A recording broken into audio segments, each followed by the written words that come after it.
আরে হারান দাদু যে, কি ব্যাপার আজকে এত সকাল সকাল খুব খুশি খুশি লাগছে? আর বলো না পল্টু, গ্রামে না একটা নতুন হোমো এসছে। আমাকে একটু আগে রাস্তায় ডেকে বললো 10 টাকা দাও, হ্যান্ডেল মেরে দেবো।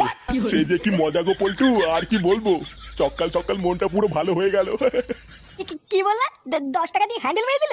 তা নয় তো আর কি বলছি গো ফুটো। তোমরা কিন্তু আবার এইসব কথা কাউকে বলো না, ঠিক আছে? এই না না দাদু, আমরা কাউকে বলবো না। লেওরা তুমি কাউকে বলো না। আচ্ছা আচ্ছা, ঠিক আছে ঠিক আছে।